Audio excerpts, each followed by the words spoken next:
With all these videos I've done about Uber and Lyft, one of the most popular questions I get is from aspiring drivers saying, hey Mark, overall, what is it like to drive for Uber and drive for Lyft? What is it like being an Uber driver and a Lyft driver? So in this video, jumping right into it, I'm going to break it down into 5 different categories of what it's like to drive for Lyft and Uber, especially if you're considering being a driver. Number 1, money. Let's be honest, you're considering, well, if I'm going to drive, how much money can I really make?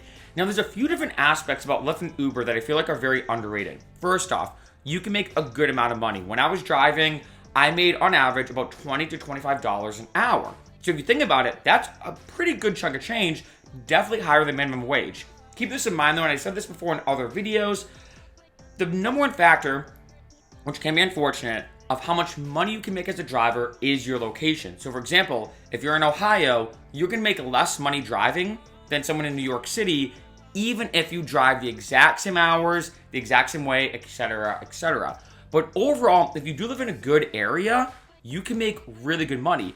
And in addition, I think this is an amazing thing too about Lyft and Uber, is it's pretty much unlimited hours. So I remember there'd be times, and this is when I was hustling a lot on music and entrepreneurship and YouTube, that I'd be like, shoot, I have to pay this bill.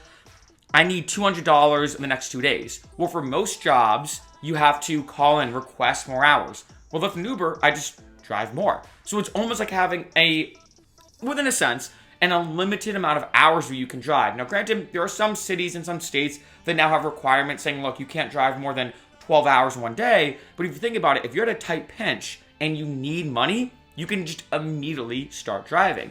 One other aspect, which to me is so underrated, and I don't know why more drivers don't talk about this just out in the open, is Lyft and Uber has instant cash outs. Meaning, you can, let's say, using that example again, I'm like, shoot, I need to pay a bill, I need to pay this $200. I start driving for Lyft and Uber. The second, let's say, I reach that amount, I reach $200, I hit a button, and it's instantly in my bank account.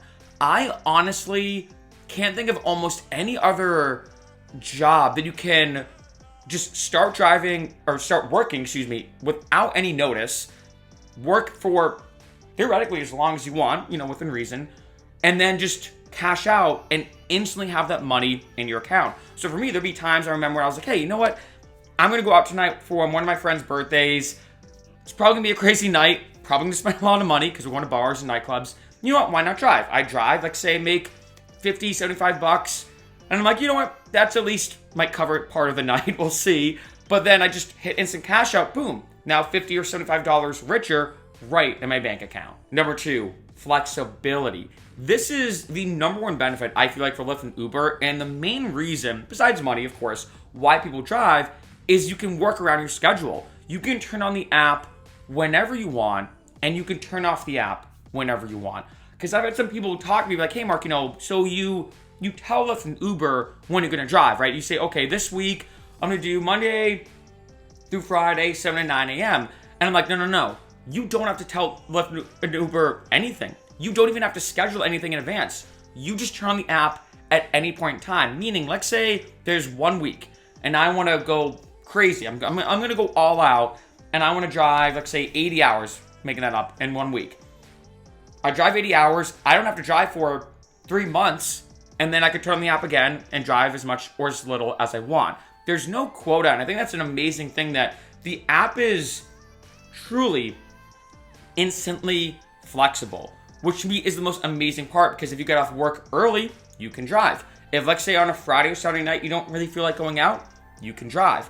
And the instantaneousness of Lyft and Uber makes it one of the best ways to work around a busy schedule. Number 3, the people. What are the people like when driving? Being honest, this has changed a lot, it seems like, over the years, where I feel like in the beginning, as a driver, you had to be super talkative.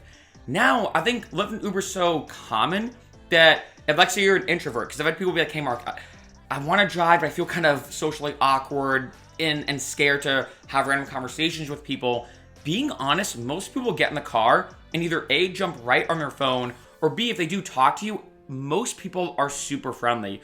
I mean, I know that those headlines go viral sometimes. If you see like there was someone attacking a Lyft and Uber driver or some type of altercation or whatever.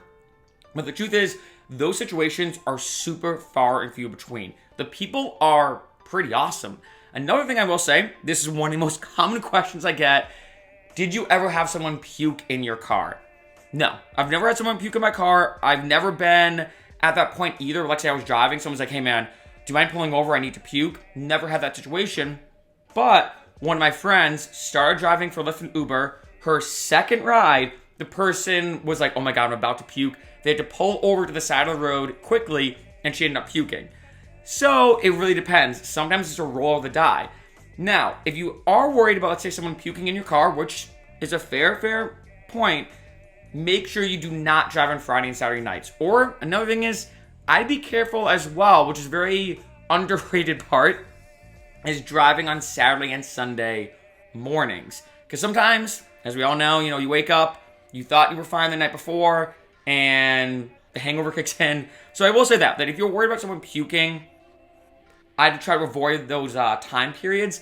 But overall, I feel like even with the puking aspect, it is a roll of the dice. For me, like I said, I never even had one remotely close situation with that. But it can happen. Like I said, it can happen to anybody. The last thing I will say with people, and this is another one I get, is what about connections? The cool thing is, depending on your location, I mean, I'm in LA right now.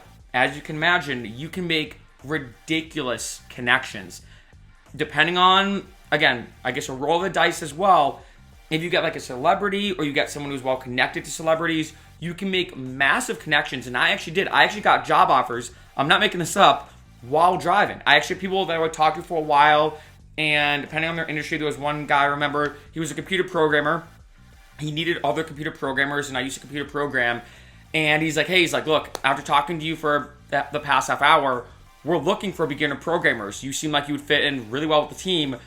I know it sounds kind of crazy, but I'd love to give you an interview if you'd like to work at the job. Now, granted, I respectfully declined because this was back in Boston, and I was already kind of planning to move to LA, but it was cool that I'm like, wow, I just got a job offer while driving. And those things happen all the time. Number 4, what is the work like?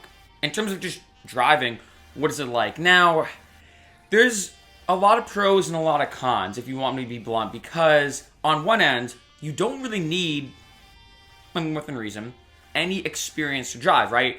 To make $20 to $25 an hour, which is my hourly average, I didn't need a bachelor's degree. I didn't need a bunch of training.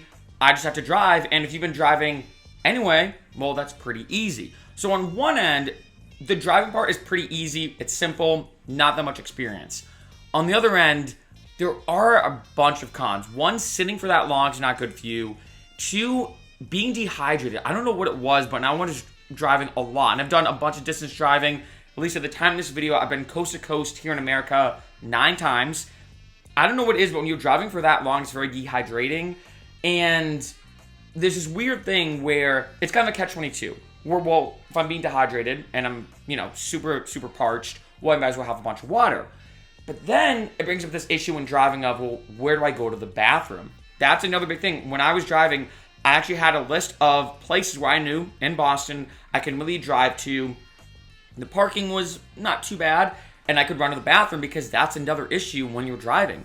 Another one is food. I mean, yeah, you can always stop and get fast food or get a meal real quick somewhere else. But it was kind of that unfortunate thing. I was like, it would be nice to have some type of refrigerator or microwave where I could make a meal.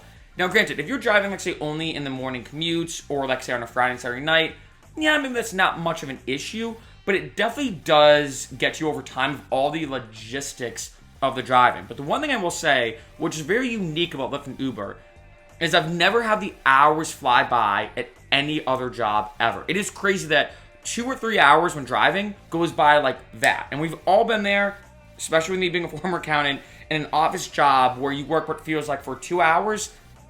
We look at the schedule and you've only worked actually like 10 minutes. And the hours crawl, not with Lyft and Uber. The hours fly by insanely fast, but it is also super tiring. So that's one thing I will say, which is super unique to me, that I don't know what it was about. Maybe it's the social interaction the whole time, plus maybe just the fact that you're sitting the whole time. I don't know what it is, but after 2 or 3 hours, I'd be way more drained than if I was at an office job. However, like I said, the hours would fly by so quick. So the working aspect and the driving aspect is super unique. And last, but definitely not least, number 5, the legal aspects. This is a massive one, and this is changing all the time. It even varies state to state because there are a lot of legal things to consider when being a driver. First off, this is a big one here in California, but it's all over the place. It might even go to a federal level, and that is, as Lyft and Uber drivers, are we independent contractors or employees? There's pros and cons to both. That actually affects a lot of things when it comes to the whole legal aspect of driving. Another one is the insurance. A lot of insurance companies now, when, let's say, you get new insurance, right off the bat, one of the first questions they ask you is, are you going to be doing ride sharing or taxi services such as Lyft and Uber? If so, they might actually charge you more for your insurance, and understandably so. Another factor in when it comes to insurance especially is getting into an accident. Again, this varies state to state, and there's actually different parts of the driving process that vary. And what I mean by this is, let's say you're going to pick somebody up and you get into an accident. That is a little different than, let's say, if you're driving somebody, you have a passenger in your car, and you get into an accident then. Unfortunately, just looking at the statistics in general, as you can imagine, the longer you're on the road, the more you drive, and increases the chances of getting into an accident. Another aspect, continuing down the legal route, just throwing them out there, is also health insurance. If you're going to be driving part-time or full-time and you don't have benefits because you're an independent contractor as a driver, well, you now need to start paying health insurance out of pocket. And if you've never got health insurance out of pocket, let me just tell you, well, at least here in America, it's not the most enlightening experience. It's a ridiculous, I mean, I feel like every entrepreneur knows this. When you get insurance out of pocket, we all know American health insurance is American health insurance. But all these are different factors that you really have to consider. And then the last one, which is very important, is the car situation. Now, there's 2 different options you have when it comes to the vehicle. One is you rent through Lyft and Uber. I have some friends who own a vehicle, but they still considered to rent a vehicle because they actually did the math out. They found because they were driving full time, they were just way better off. You could put on an unlimited amount of miles. There's a lot of benefits you get, etc., etc. For me, I use my own vehicle because to me it made more sense.